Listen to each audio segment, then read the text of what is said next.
Hello दोस्तों, welcome to my YouTube channel. तो कैसे हैं आप सब। तो आज हम पढ़ेंगे 8th सेमेस्टर का subject biostatic and research methodology, जिसका एग्जाम 9 तारीख को होने वाला है।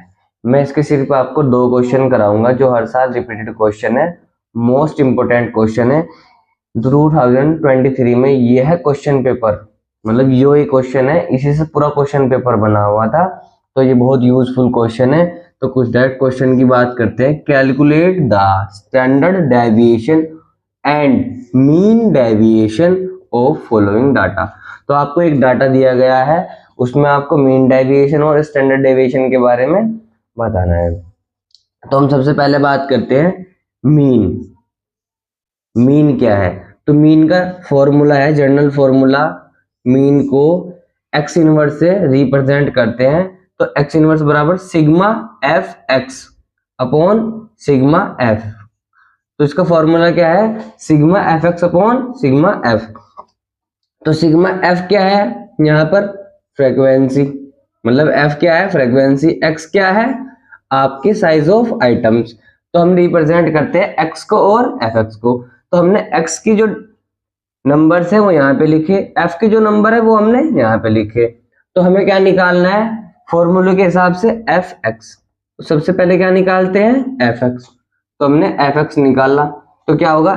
एक्स की मल्टीप्लाई एफ में करो। तो एक्स का मान कितना है पहले आइटम्स का, और फ्रीक्वेंसी कितनी है? एफ।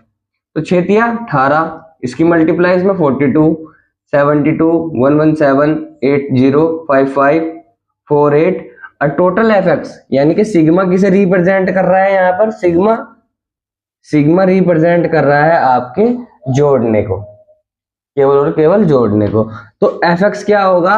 दोनों का मान मल्टीप्लाई करके उसको जोड़ दो। तो कितना मान निकल के आया? 230 नहीं 432, यानी कि 432 निकल के आया। तो अभी हमें क्या निकालना है? Sigma F. अब इसको पूरे को टोटल जोड़ दो, तो इसका टोटल जोड़ के मान कितना आएगा? 48। तो अब फॉर्मूले की तरफ जाते हैं मीन निकालने के लिए। तो मीन के लिए फॉर्मूला हमारा ये है, डायरेक्ट मान रख दो सिग्मा एफ एक्स। तो हमने एफ एक्स निकाल दिया, ये एफ एक्स है जितना भी है, और सिग्मा एफ एक्स क्या होगा? 432। तो हमने मान रख दिया 432। अब हमारा सिग्मा एफ क्या है? 48। इनको सबको जोड़ देंगे तो क्या निकल के आएगा? 48। इसको इससे डिवाइड कर दो तो 9। आपका मीन कितना आया? 9। अब इसके बाद निकालेंगे मीन डेविएशन। हमें सबसे पहले मीन चाहिए था। मीन क्यों चाहिए था? क्योंकि मीन डेविएशन के फॉर्मूले में हमें क्या चाहिएगा? आपका मीन। बात करते हैं मीन डेविएशन की। तो मीन डेविएशन का फॉर्मूला क्या है? Sigma f into x minus mean upon n. तो मीन का मान हमारे पास कितना है? 9, यानी कि एक्स का मान कितना है हमारे पास? 9। तो अब इसी फार्मूले से निकालते हैं, यह है sigma f into x minus x inverse. तो यहाँ पे लेते हैं 1 बाय 1। सिग्मा एफ का मान कितना है? टोटल करके जोड़ेंगे तो अलग से निकल के आएगा। अभी बात करते हैं sigma f into x minus x inverse. तो एफ का मान कितना है? फर्स्ट ऑफ ऑल 3, एक्स का मान कितना है? 6 माइनस मीन। तो निकालते हैं 9 में से कितने गए? 6 कितने बचेंगे? माइनस के 3। मल्टीप्लाई किससे करो? 3 से, यानी कि एफ से मल्टीप्लाई करो तो कितना मान आया? 9। ऐसे ही करके इससे निकालोगे तो मान कितना आएगा? 12। इससे निकालोगे तो 9। जब 9 में से 9 चला जाएगा तो कुछ नहीं बचेगा, 0। 0 की मल्टीप्लाई किसी भी चीज में करोगे 0। अब 10 माइनस 9 तो कितना बचा? 1। 1 की मल्टीप्लाई 8। अब यहाँ पे क्या होगा? 9 में से 11 गए, कितने बचे? 2। तो कितना आ गया मल्टीप्लाई करके? 5 इंटू 2 10 आ गया 4। अब क्या होगा? 3 बचा, 3 चौक 12। अब सिग्मा एफ हमने निकाल दिया, sigma F. Sigma F total मान कितना है हमारा निकल के? 60। जोड़ करके इसको टोटल। तो अब हमारा मान निकल के आ चुका है इसका sigma f into x minus mean 60। N क्या है? नंबर ऑफ फ्रीक्वेंसी कितना था हमारा? 48, यानी कि हमने जब इनको जोड़ा था तो कितना आया था? 48। अब इसका मान कितना आएगा निकल करके 1.25। ये स्टैंडर्ड डेविएशन निकल के हमारा, नहीं, मीन डेविएशन निकल के हमारा आया है। अब हमें क्या निकालना है, स्टैंडर्ड डेविएशन। तो अब बात करते हैं स्टैंडर्ड डेविएशन की। हमने पहले मीन निकाला, मीन के बाद मीन डेविएशन निकाला, मीन डेविएशन के बाद अब क्या निकालना है, स्टैंडर्ड डेविएशन। तो स्टैंडर्ड डेविएशन का फॉर्मूला क्या है, under root sigma f into x minus mean का होल स्क्वायर अपॉन एन। अभी हमने ये निकाला है मीन में, अगर आप स्क्वायर को छोड़ दें तो अभी हम इसका मान एज इट इज निकालते हैं, बट यहाँ पे एक कंडीशन आ गई, आपको क्या करना है, एक्स माइनस एक्स इनवर्स का स्क्वायर करना है पहले, उसके बाद आपको फ्रीक्वेंसी से मल्टीप्लाई करनी है। तो समझते हैं, f का मान 3, x माइनस अभी हमने एज इट इज समझा है, तो यहाँ पे क्या होगा 9 माइनस 6 कितना बचा 3, तो 3 का स्क्वायर करो पहले, कितना आएगा 9। अब 9 की मल्टीप्लाई 3 में, तो कितना होगा 9 या 27, तो हमारा मान कितना आया 27। अब ऐसे ही क्या होगा, यहाँ पे बचा वो 9 में से 7 गए, कितने बचेंगे 2, 2 का स्क्वायर करोगे 4, अब 4 की मल्टीप्लाई किस में करोगे 6 में, तो कितना आएगा मान 24। अब यहाँ पे क्या करेंगे नेक्स्ट, 9 में से 8 गया, कितना बचा 1, तो 1 का स्क्वायर करोगे तो कोई भी कुछ नहीं आएगा, 1 का स्क्वायर करने से 1 ही आएगा, 9 आ जाएगा एज इट इज। 9 की गुना 1 में करोगे तो 9 आएगा। अब यहाँ पे क्या होगा, 9 माइनस 9 0 हो गया, मल्टीप्लाई करोगे स्क्वायर करोगे कुछ भी करोगे तो 0 ही रहेगा। अब यहाँ पे क्या होगा 10 माइनस 1, फिर वो 10 माइनस 9, तो यहाँ पे कितना बचा 1, अब 1 की मल्टीप्लाई इसमें करो 8, अब यहाँ पे कितना बचा 2, अब 2 का स्क्वायर कितना होगा 4, 4 की मल्टीप्लाई किस में करोगे 5 में, तो कितना आ जाएगा 20। अब यहाँ पे कितना बचेगा 3, 3 की मल्टीप्लाई फिर 3 से करोगे, यानी कि 3 का स्क्वायर कितना होगा 9, 9 की गुना इसमें करोगे तो कितना आएगा 36।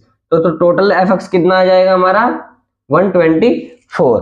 तो 124 का मान जो हमने यह निकाला है अभी एज इट इज, उसका मान इस फॉर्मूले में डायरेक्ट रखते हैं 124। और एन हमारा क्या है, नंबर ऑफ फ्रीक्वेंसी टोटल कितनी है 48। अब क्या करोगे 48 से अगर इसको आप डिवाइडेड करते हो 124 को, तो कितना आएगा 2.58। अब इसका रूट हम हटाते हैं तो कितना आएगा 1.61। अप्रोक्सीमेटली आपका स्टैंडर्ड डेविएशन आ गया है।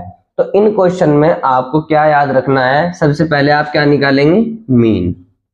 तो मीन का फार्मूला मैंने आपको बताया है, फिर उसके बाद क्या निकालेंगे मीन डेविएशन। मीन डेविएशन भी मैंने आपको निकालना सिखा दिया है। मीन डेविएशन क्या है, sigma f into x mean upon n. अब हमारे पास स्टैंडर्ड डेविएशन का फार्मूला एज इट इज रखा हुआ है। तो आपको इन क्वेश्चन में यही करना है, यहाँ पे आपकी संख्याएं चेंज हो सकती है बट मेथड चेंज नहीं होगा। तो आपको बहुत फोकस से यह क्वेश्चन करना है। अगर आपके क्वेश्चन में मतलब आपके क्वेश्चन पेपर में यह क्वेश्चन आता है तो बहुत ज्यादा बेनिफिट होगा आपको। यह 7 मार्क्स में भी आता है और 10 मार्क्स में तो यह क्वेश्चन हमेशा ही आता है, रिपीटेड क्वेश्चन है, इसको अच्छे से प्रिपेयर कर लीजिएगा। तो नेक्स्ट क्वेश्चन की हम बात करते हैं, बहुत यूजफुल क्वेश्चन है हमारा। Classify ANOVA, right the role of ANOVA in pharmaceuticals research. तो आपको अनोवा के बारे में बताना है कि फार्मास्यूटिकल रिसर्च में इसका क्या बेनिफिट्स है। Question number next, what is factorial design, how would you demonstrate 2 square and 2 cube factorial design with example, what are the pros and cons of factorial design।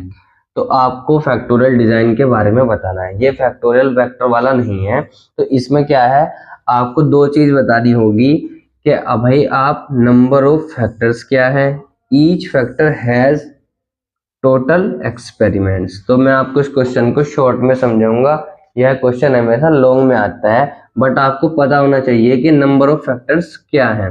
Numbers of factors हमारे क्या होंगे कि हमें जितनी भी उसने संख्या दी गई है वही हमारे क्या होंगे नंबर ऑफ फैक्टर्स। तो कितने हैं फैक्टर्स 2 स्क्वायर, यानी कि हमारे क्या होंगे number of factors. Each factor has, तो कितना होंगे 2 लेवल्स होंगे, यानी कि इसी फैक्टर्स के कितने लेवल्स होंगे 2। टोटल एक्सपेरिमेंट कितने होंगे 2 स्क्वायर यानी कि 4। एक्सपेरिमेंट कितने होंगे 4। तो आपको इसमें बताना है कि भाई नंबर ऑफ फैक्टर्स कितने हैं, कि 2 फैक्टर हो सकते हैं। कितने फैक्टर होंगे 2। ईच फैक्टर हैज 2 लेवल्स, यानी कि हर फैक्टर कितने लेवल होंगे 2 फैक्टर होंगे। टोटल एक्सपेरिमेंट कितने होंगे 4, तो यानी कि आप 4 एक्सपेरिमेंट करोगे। 4 एक्सपेरिमेंट में से जैसे मैं आपको बताता हूं, यानी कि फैक्टर कितने हैं 2, क्या तो प्लस होगा क्या माइनस होगा, फिर क्या होगा माइनस होगा या प्लस होगा, फिर क्या होगा प्लस प्लस होगा, फिर क्या होगा माइनस माइनस होगा। तो कितने टोटल एक्सपेरिमेंट कर लिया आपने 4, ठीक है। ईच फैक्टर हैज 2 लेवल्स, यानी कि एक फैक्टर कितने लेवल है 2 लेवल है, प्लस या माइनस, प्लस या माइनस, प्लस या माइनस। तो इसने कहा नंबर ऑफ फैक्टर कितने होंगे हमारे, नंबर ऑफ फैक्टर 2 ही है हमारे, क्या तो पॉजिटिव आएगा क्या निगेटिव आएगा। इसका तो मैंने आपको समझा दिया। अब बात करते हैं 2 क्यूब की। इसमें क्या होगा हमारे each factor has 2 levels, factor कितने होंगे 2 ही लेवल्स के होंगे, बट टोटल एक्सपेरिमेंट कितने होंगे 2 का, यानी कि 2 इंटू 2 इंटू 2, 2 दूनी 4, 4 दूनी 8। तो अब आपके पास एक्सपेरिमेंट कितने होंगे 8। तो यानी कि यहाँ पे कोई ना कोई चीज बढ़ जाएगी। जैसे क्या होगा नंबर ऑफ फैक्टर्स कितने बढ़ जाएंगे 3, फैक्टर कितने होंगे 3। जैसे हमने यहाँ पे क्या लिया था, यहाँ पे मान लो पॉलीमर साथ में कोई सोलवेंट। अब क्या होगा आपने पॉलीमर भी लिया, सोलवेंट भी लिया और साथ में सरफेक्टेंट भी लिया, तो आपके नंबर ऑफ फैक्टर कितने हो गए अब 3। यानी कि अब क्या होगा प्लस प्लस माइनस ऐसे करके होगा। तो अब क्या है आपकी ये टोटल एक्सपेरिमेंट्स भी इंक्रीज हो गए। अब आपको कितने एक्सपेरिमेंट करने हैं 8 एक्सपेरिमेंट करने हैं, पॉसिबिलिटी कुछ भी हो सकती है। तो फिर इसके साथ में आपको क्या बताना है, इसके एडवांटेजेस क्या है, डिसएडवांटेजेस क्या है। तो मैं उम्मीद करता हूं आपको यह 3 क्वेश्चन अच्छे से समझ में आए होंगे और ये हर साल रिपीटेड क्वेश्चन है। तो आज के वीडियो लेक्चर में इतना ही।